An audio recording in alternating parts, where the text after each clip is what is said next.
By request of the meeting organizer, this meeting is being recorded. Program of the New York State Council on the Arts webinar for project support for fiscal year 2017. I'm Fabiana Chiu-Rinaldi, Arts Program Officer in the Museum Program and the Electronic Media and Film Program here at NYSCA. I'm Kristin Herron, and I'm Program Director for Architecture and Design and Museums. I want to note that you are all muted for this call. There is a chat function located in the top right-hand corner of your screen, and you may submit any questions to us through that chat function. You will remain anonymous. We will review them at the end of our presentation, and we will not identify who asked what question. We want to start by making sure that you are in the right meeting, because there are a number of webinars that we're doing here at the Council. This afternoon's webinar focuses on organizations that intend to submit an application for project support to the museum program at the New York State Council on the Arts for our fiscal year 2017 funding cycle. That will be for projects that take place between January 1st, 2017 and December 31st, 2017. If your organization is currently receiving general operating support in the museum program via an active multi-year grant, or you're applying anew for 2017 funding through the museum program for general operating support, this seminar is not for you. An organization may only apply in the museum program for general operating support or project support. If you are an organization applying for or receiving general operating support, you may apply to another program at the Council if you have a project that fits that program. Might be arts education, architecture and design, electronic media and film, folk arts, just a few examples. And if you meet the eligibility requirements, you are able to come into the facilities program, which is considered exempt from those restrictions. But again, if you are receiving general operating support or applying, you cannot apply for another project in the museum program. But first, a little bit of history. The New York State Council on the Arts was established in 1960, and this is a big year for the museum program. 50 years ago, the museum program was established. We provide competitive grants across 16 programs. You see them listed on your screen. And in fiscal year 16, we totaled about $40 million of support that we gave away to the 16 programs that you see listed. Now first, a little bit about the museum program. There you go. Museums allow us to experience great art, to discover stories about objects, and to explore worlds, both new and familiar, Museums, arts and cultural activities may be very diverse, but at their heart is an emphasis on the exhibition and interpretation of art, objects, or an historic space. We want to start you off with the prerequisites to applying, sort of the basics of what you need to know to make sure you are eligible for project support. We want to start with how we define a museum. We could probably debate this for some time, what a museum is, but for the purposes of the New York State Council on the Arts, we say it is an organization existing for educational and aesthetic purposes. It's a museum owns and cares for or uses and interprets objects and or a site for the public presentation of regularly scheduled programming and exhibition. So you own objects, you own art, you own a building that is interpreted, or you might be an organization that doesn't have a permanent collection that still interprets art and objects. Museums also follow accepted professional standards, such as those developed by the American Alliance of Museums. And in New York State, most museums must be chartered through the New York State Museums Chartering Program. Some museums are exempt from this because they came into existence prior to the establishment of the chartering program, but in most cases, you must meet those professional standards by becoming provisionally or absolutely chartered. Oh. Right. So if we had a ton of money, we would fund just about everything that comes to us. But the truth is we don't. Within the museum program, we do have to narrow and focus our funding. And so there are some projects that we do not fund in the museum program at the New York State Council on the Arts. Some of the projects that we do not fund involve living collections, projects that come from zoos or botanical gardens that involve living collections. And so if you have one of those projects, we suggest that you go to the zoos, botanical gardens, and aquariums program, otherwise known as the ZBGA. There are other projects that we also are unable to support in the museum program at the New York State Council on the Arts. And those involve projects that have archival or library collections. And for those, you should definitely look into New York State's Documentary Heritage Program or the Program for the Conservation and Preservation of Library Research Materials. Organizations seeking conservation treatment support are advised to apply to the Conservation Treatment Grant Program that is administered on behalf of NYSCA by the Greater Hudson Heritage Network. And organizations seeking collections, shelving, and storage systems are advised to apply under the NYSCA Facilities Program for capital equipment. Now, how long should you be open in order to be eligible? How long should your organization be open in order to be eligible? We say that you should be open a minimum of 1 year prior to the application deadline. Obviously, you're applying for public funds, so the more service you provide on an ongoing basis, the better your application will look. So what is project support?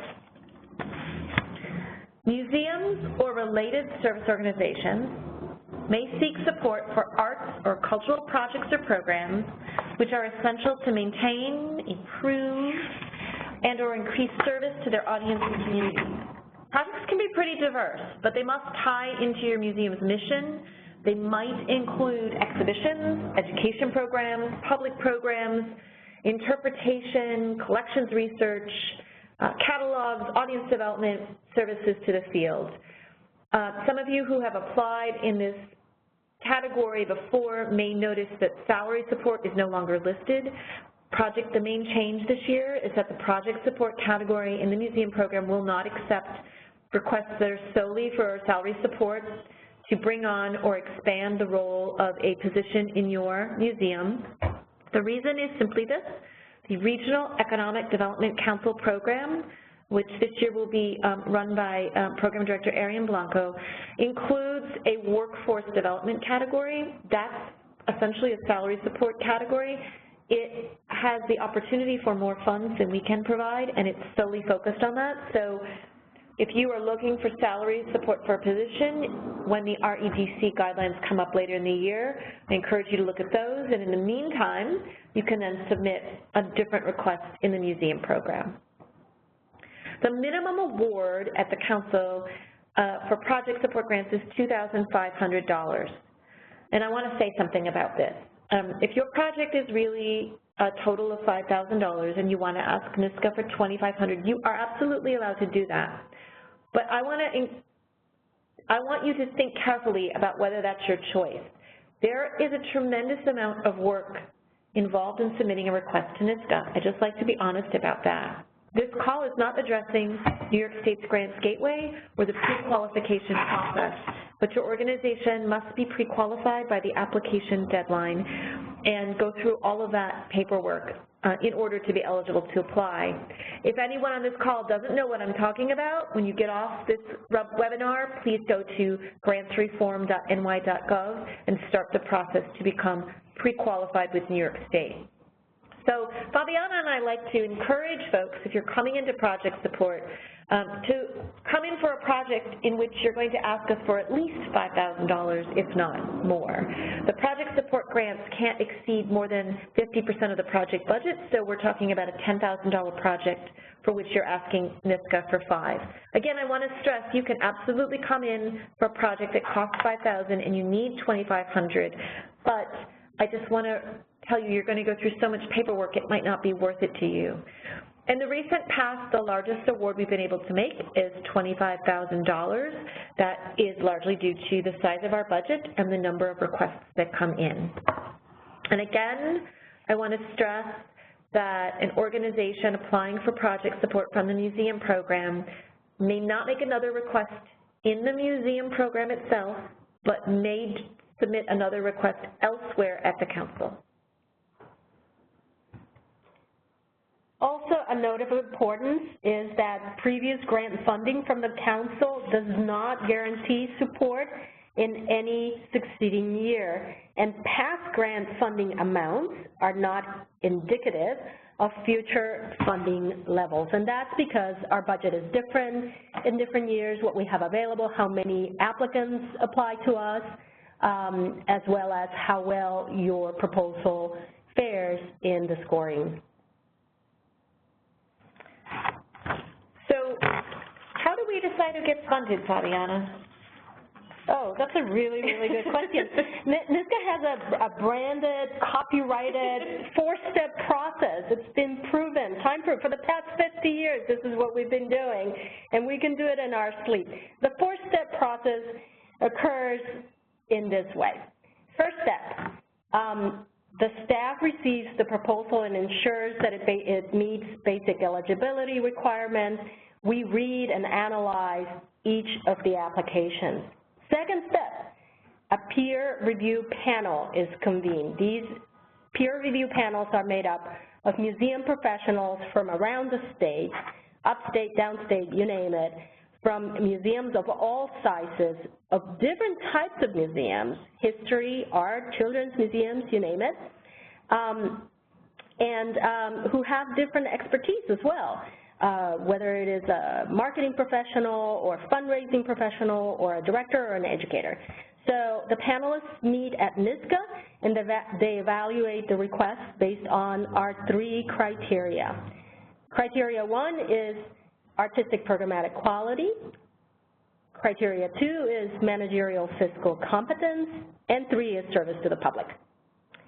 So step 3 is when we submit the recommendations of the panel to a subcommittee of our council, which is really our board. Step 4 is when those recommendations are submitted to the full council. The full council is made up of people who are appointed to the council by the governor. So 4 steps, there you go. The one thing that I did not mention is that each one of the applications is scored 1 to 9. Kristin, you want to say anything about the scoring? I do. I like to point out that we at NYSCA tend to receive 2 to 3 times the amount of requests that we have money to give out. The dollar amount is 2 to 3 times what we have to give out. And so when our peer review panelists are here, I instruct them to use that scale of 1 to 9 fully, because tough decisions have to be made. While we well want to fund everyone in our hearts, we can't. And we need to make tough decisions because we don't want to set people up to fail and give everyone a small amount of money. So I also instruct the panel that a 9 to me should be extremely rare. A 9 has to be an exemplary project, a national model that is so extraordinary you can find no criticism with it. I can say that since we've been using this system, there's never been a request in the museum program that's received a solid 9, and I consider that a very positive thing, because we want the panel to be critical, we want them to take your applications seriously, we want them to be very thorough in their assessment, and to me, when they use that scoring range in the widest possible way, they are doing that. So I also want you to understand that your requests going through this process are looked at many times and are considered very seriously with a lot of thought and a lot of discussion. So how about the application narrative? What do we want to know about a project? Well, what do we want to know? There are a number of questions that we're going to ask you to get at the heart of what we want to know about your project. They're all going to be organized. They're organized by NYSCA's primary criteria. Fabiana and I are going to take turns talking about those criteria. I'm going to start with the artistic programmatic criteria. When you get to the application, and I want to note that our guidelines are live right now, They're on our website at arts.ny.gov. You click on Guidelines, on Museum, and then Project Support. You'll see the questions.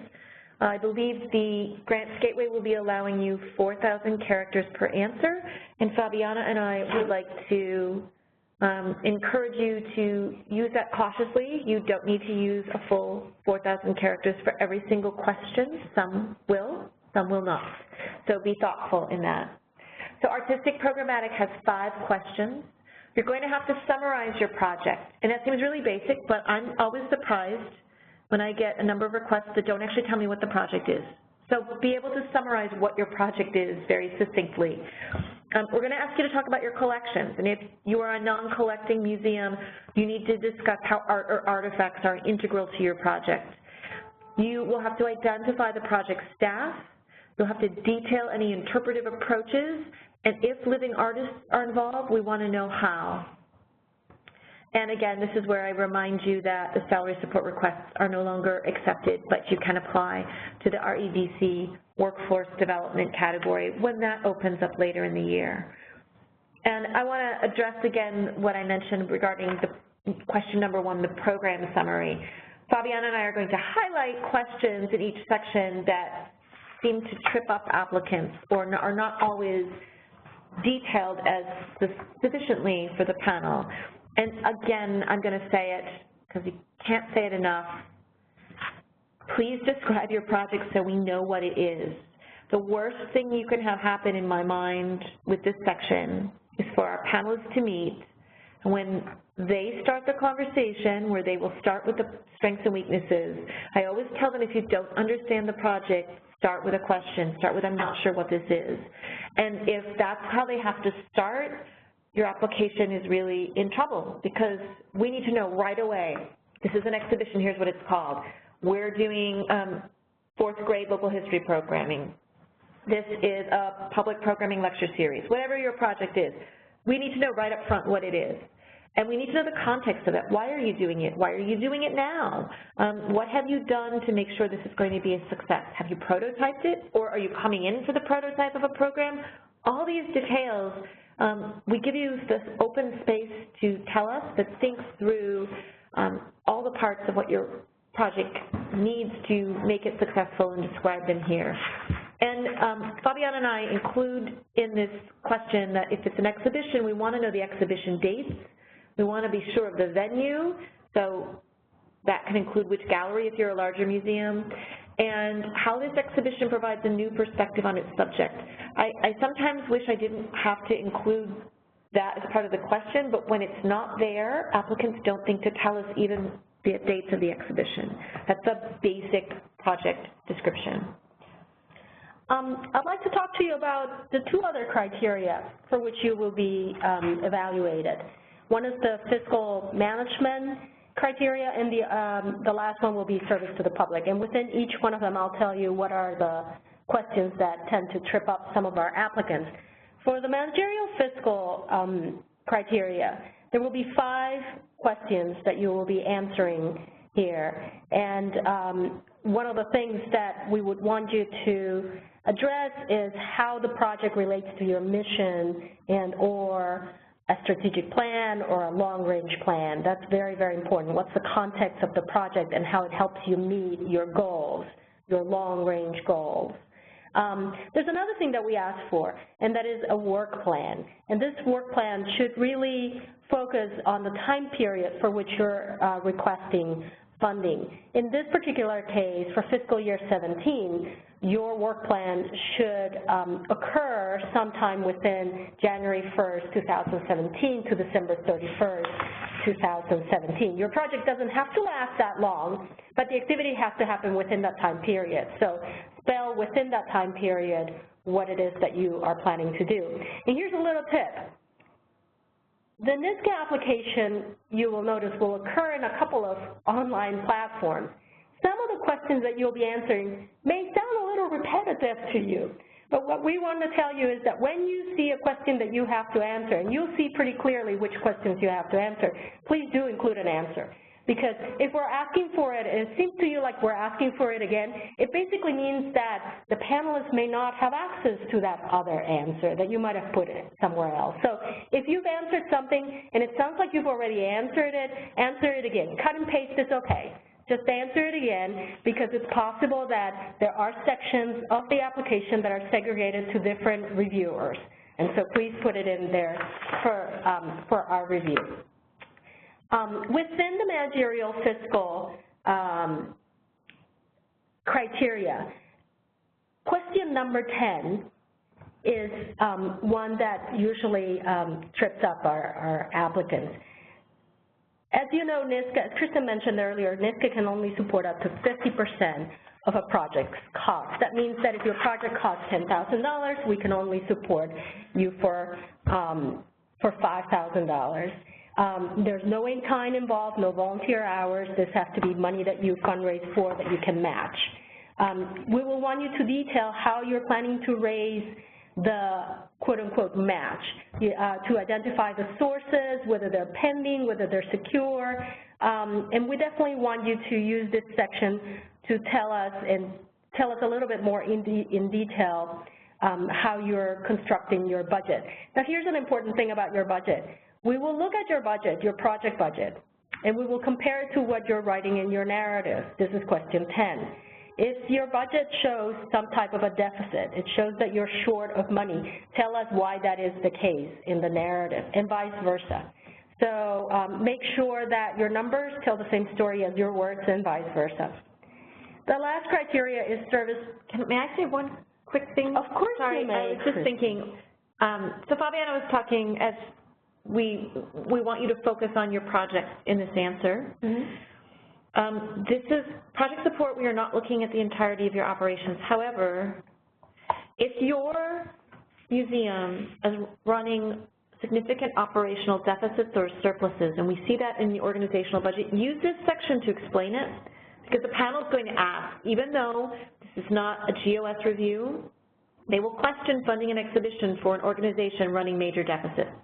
So you should take the time to address that, and you're going to have the space in this question.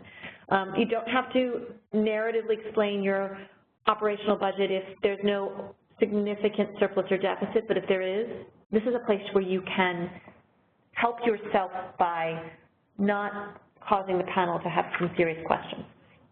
That's a very good point. All right. Service to the public. So that's the third criteria. There are 4 questions within this section, and you'll be asked to define the primary audience for the project, to discuss the marketing plans, and to identify the primary expectations of the project and the museum's evaluation techniques.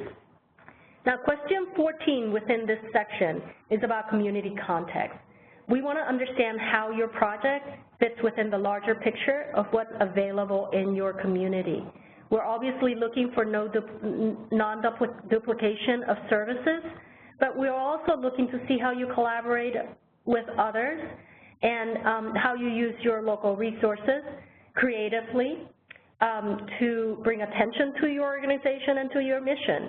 So definitely tell us who you're working with in your community, and definitely don't answer NA or not applicable, because we believe that all arts organizations and museums are not isolated and would benefit from working in a community where people are helping each other.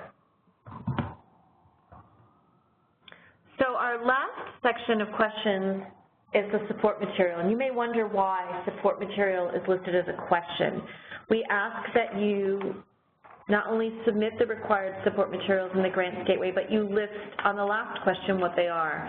There's a couple reasons for this. One, we want to make sure you actually read the guidelines, because if the supporting documents listed are not the ones we ask for, that clues us in that the guidelines haven't been read, which may show up more obviously through the application.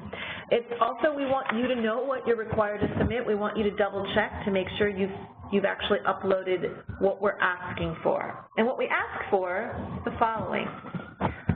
We want a resume or biographical statement of the project staff and consultants, no more than 1 page each, And if you're summarizing a lengthy CV in either a resume or bio format, make sure that that one page emphasizes what is in that person's background that's relevant to this project. That's one of those areas I find people maybe don't think it through, and they submit a summary, but they've left out the parts that are actually relevant to the specific project, and so we don't know why that person is the right fit.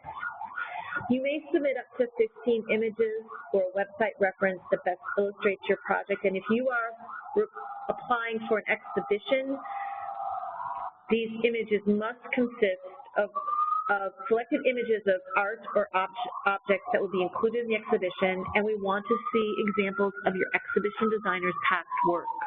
This is critical to being able to evaluate the both content and design of the exhibition.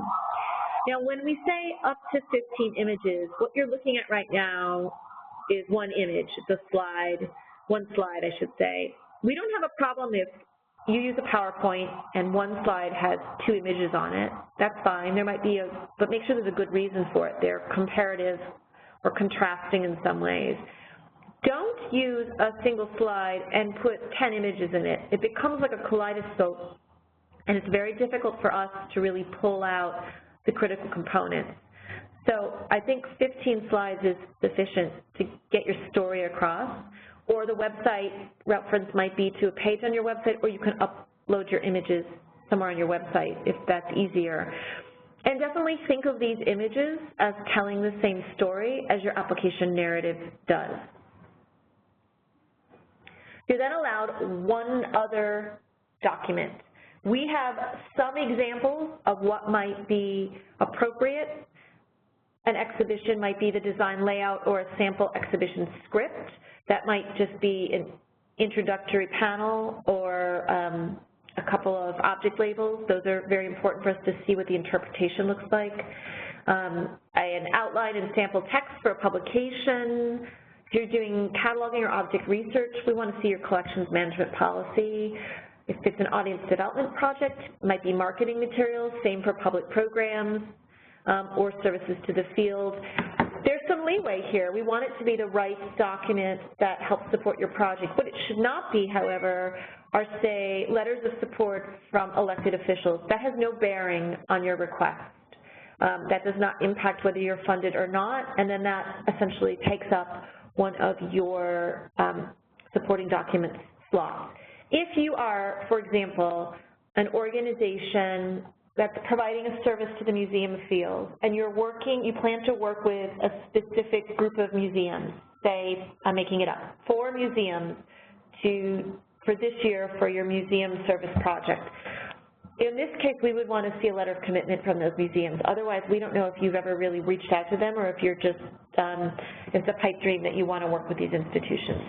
So you should think carefully about this. If you have questions about what might be appropriate, you can definitely reach out to myself or to Fabiana for more advice. At this point, we would like to open the meeting to questions from all of you. To review, the way to send us a question is to use the chat box, which is at the top right-hand corner of your screen. You just type in your question.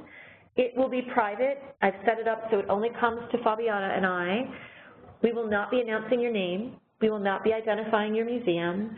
So you can send us a question that is whatever you want to know, and we will answer it to the group. I have a question. You have a question? What is it, Fabiana? The question comes up often, actually. So what if an applicant has applied before but has not gotten funding? Is there any feedback, anything you can give them that can help them guide their next proposal? Yes, if you have applied to the museum program before or anywhere at the council, you should reach out to your program officer. So in museum, it's Fabiana or I, and if you're not sure which one it was, just send us an email, we'll sort it out. We can review the feedback from the panel, whether you were funded or not funded, and it's definitely very valuable. They, as I said, are very thorough, take a critical eye, and they will hopefully give you good information, again, whether you're funded or not, to help you move forward. So the way to reach out to Fabiana or myself is after this meeting to send us an email. I'll pull up our emails before we conclude, And if you send it to the one who doesn't have the notes, we'll figure it out between the two of us. So send us an email. We'll schedule time to talk to you. We cannot email them to you. We have to do this over the phone, and we are very happy to do that. Do you have other questions, Fabiana, or should I see what our applicants want? Let's find out what our 40 callers want to know. Oh, okay. So I'm going to think about how to ask this question because this applicant is in a specific situation. So this applicant says that they have essentially bundled their programs together and not just applied for one thing or the other, and can they still do that? And to the person who asked this question, the answer is yes. For the rest of you to explain it, NYSCA used to have a category called General Program Support, which was parallel to General Operating Support. It was in situations where the legal applicant could not get General Operating Support. It was sort of an umbrella situation, like a university situation, as an example.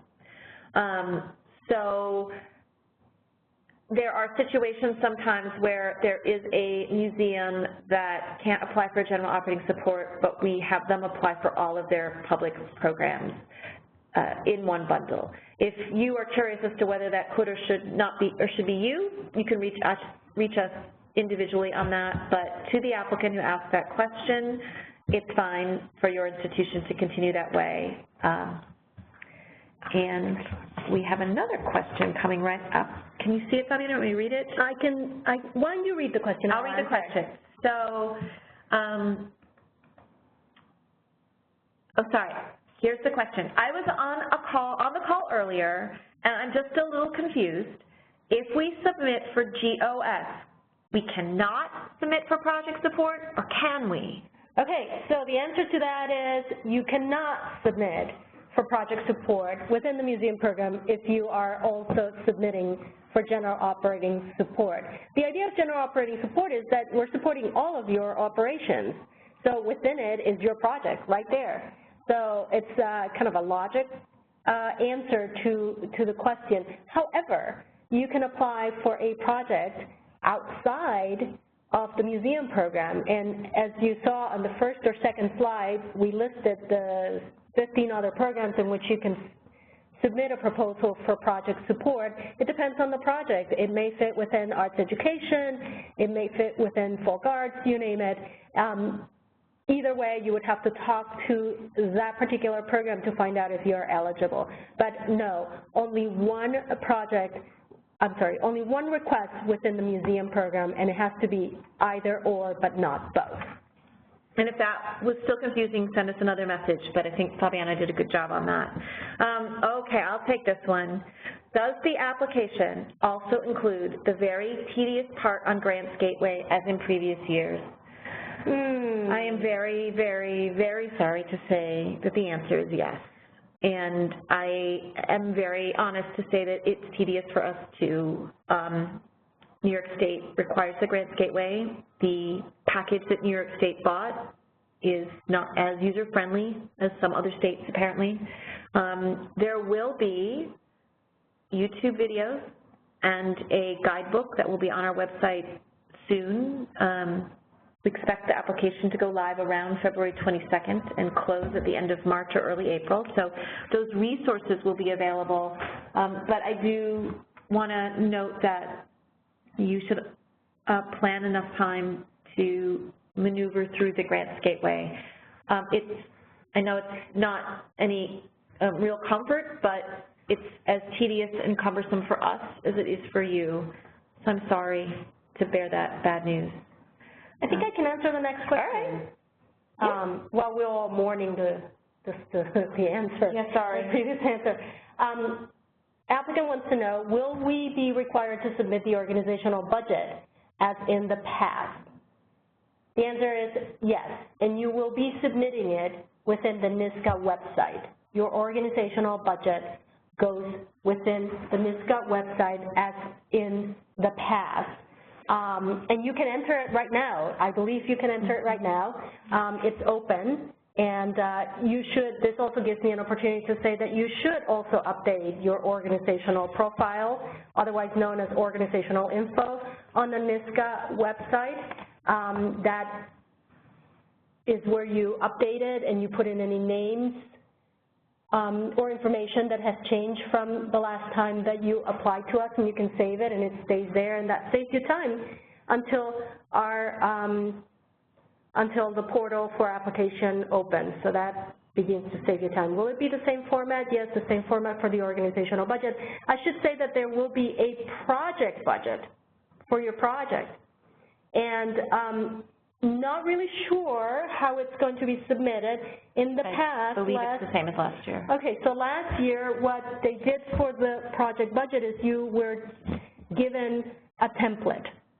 In the support materials section, you were given a template that you downloaded to your desktop, and then you get to fill it in, and it's basically the same categories that you filled out in the past if you ever did: expenses, income, and how you're planning to raise the funds and how much you want to ask us for, and that's the project budget.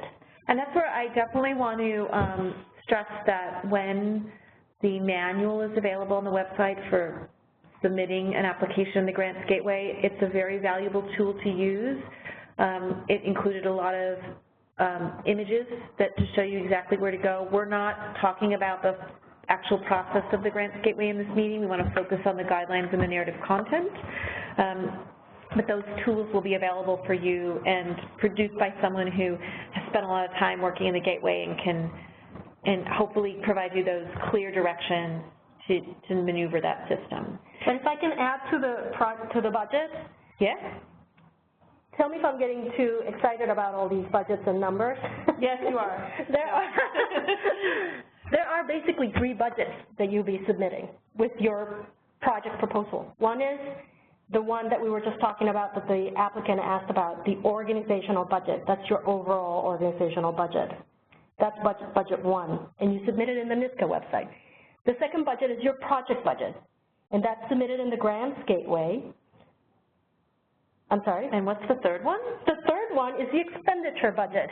No? I'd rather not. That's the Grants Gateway system, and okay. I don't want to talk about that because I don't know how that's going to be laid out. Okay. What I would like to say to everyone is the important thing for the purpose of this meeting, which is about the panel review of your application and your ability to submit a strong application, what the panel is reviewing are the answers to those questions. We didn't go through every single question, but we gave you some highlights. The narrative questions that you can see on our website right now, they are going to look at the answers to those questions. They are going to look at your project budget that Fabiana mentioned. They can look at your organizational budget and your organizational profile, which is your background, and your supporting document.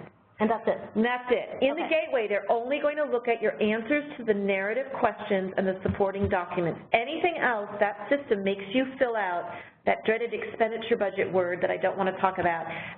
Anything it asks you in there, the panel does not look at.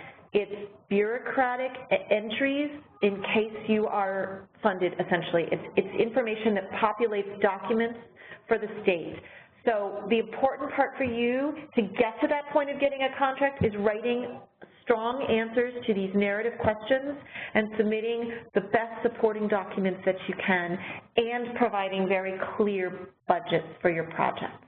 And the follow-up question, thanks Kristin, is how do you know what you're supposed to do? You will know what you're supposed to do because there will be tutorials and instructions for all of these steps. Far better than Fabiana and I could do with the nitty-gritty of the Gateway. Oh, we're horrible at it. So I have another question. I did answer it, but in case that applicant or anyone else didn't hear it, the question was what the deadline is. The deadline has not been announced. But we're hosting these meetings because it's imminent and because the kind of conversation Fabiana and I are having here where we give you these tips, once that application goes live, we can't have this conversation, so that's why I'm recording it now, so it's saved. We anticipate the application portal opening around February 22nd, which is the moment when we can no longer answer content questions, we can only answer sort of directional or technical questions. And we anticipate the closure to either be the very end of March or the very early April. I have pleaded that the deadline not be April Fool's Day because I think that's a cruel joke. So hopefully, at least it's not, I'm hoping it's not that day, but it's somewhere around that day. You have to stay tuned for that. Any other questions? You can enter them in the chat box. We're kind of winding down with the questions, it looks like, so we can just take maybe one or two more unless you all have a lot and you submit them really fast, because I just don't see a lot left in the queue. A question is whether you're going to get whatever you ask for, and the answer is maybe. You will ask for an amount that is no more than 50% of your project budget that you demonstrate you need, that meets also the eligibility requirements of what you can ask for. So no out-of-state travel, for example. We can't pay that. We can't pay for refreshments at your exhibition opening, for example. Through that process Fabiana described, where the applications are rated by the panel, we go back and forth to make sure the narrative discussion matches those scores. And then from the highest on down, the funding levels are determined. So the higher your ratings, the greater the likelihood that you may receive your request. The lower your rating, then but if you've received a lower rating but one that is fundable, it will be less than you've requested. Sometimes organizations ask for a lot more than we can just give. At the beginning of this webinar, I mentioned recently 25,000 has been about the highest. I think the highest project support award I've ever seen in my tenure here in this program is maybe 30,000 when we were very flush with funds one year. So if you're asking $50,000, $40,000 for a project, I can tell you right now you won't get your request. There just isn't that much room in the budget to fund one request with that much money because it would mean not being able to fund others. Fabiana has a question. That's right. Here's another question that we are asked often, and you guys are not asking it, so I think you're just being really polite. You want to know maybe when you'll find out? That's a great question, Fabiana. So I was telling you earlier, we have that four-step process, and it is designed to ensure that everything gets a review, a thorough review, and everybody who spends as much time as you do submitting your proposals should be reassured that every proposal is going to be fair and equitably reviewed. That process, believe it or not, can take 3/4 of the year. Those four steps, we receive thousands of applications each year. And at NYSCA. At NYSCA. Not in the museum program. Not in the museum program. Sometimes it feels like the museum program. But anyway, thousands of applications. It takes that long. So oftentimes, applicants call when we're in the middle of step 2. And they say, well, you know, I kind of heard a rumor that you guys were done. We're not done. We really have to respect the process and make sure that the council sees and approves all the recommendations, because they have the ultimate power to pull something and to have questions about the application. So nothing is done until they say it's done. And that usually happens at the end of the calendar year. So the answer is, don't expect any announcements of any funding for fiscal year 17 until really the end of 2016. And really, you're applying for funds for a project that should start no earlier than January 1st, 2017. So we should be able to be on time in terms of letting you know when and if you're getting funding. So we've had a couple more questions come in. The first one I saw was, how do we access the recording of either this morning's call about general operating support or the PowerPoint presentations used? So when we conclude this webinar, it will take a few minutes for the system to send me a recording.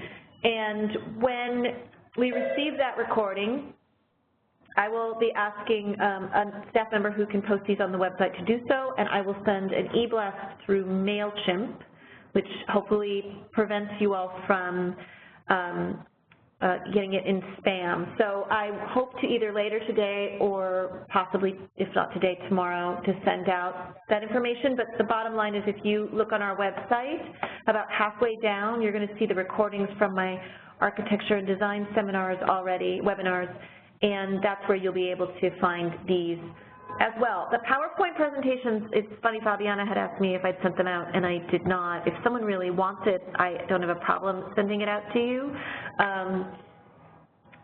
We do a lot of ad-libbing, as you can tell, with our little presentation, so you'll miss that part, but you can send me a separate email if you want the actual PowerPoint. If you're funded, when can we expect to receive the actual funds? That's related to what Fabiana said, is that these contracts, it seems kind of impossible in February of 2016 to think this far ahead, but these grants don't take effect till January of 2017, so the funding will not be seen until sometime after January of 2017.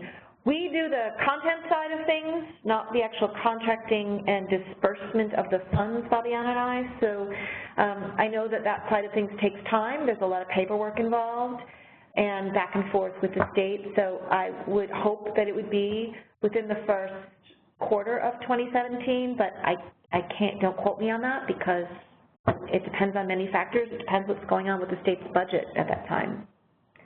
But it wouldn't be before that because the contract doesn't start until 2017. Let me see. Did I get all of the questions? Yeah. I've seen the deadline questions come up a couple of times. We've answered it, so I hope you've heard that. Again, we don't have the deadline announced yet.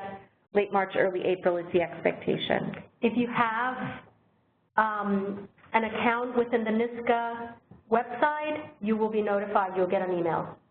And if you don't have an account, you better set one up now if you're planning to apply. Yeah, and actually, here's a nice little tip, too, I just discovered myself. If you go to our homepage at arts.ny.gov, I forget where, you might have to scroll down a little bit. There is a request to get on the NYSCA mailing list because we're using MailChimp more. We've tended to pull emails for e-blasts out of our own system, which is flawed in that if staff leave and they haven't updated, a staff of a museum or any arts group hasn't updated their system, we don't have it. So this way, if you want your address to be included, you can go to the website and add it there. So that's another great way to stay in touch. Looks like our questions have concluded. We want to thank you all for joining us today. Let's give you the important information if you don't already know. We are Fabiana and Kristin. This is how you can reach us at our email or our direct lines. I want to point out that it is critical you spell our names right or you're going to get bounce backs. I know we have long names there or tricky ones, but I'm sure you can do it.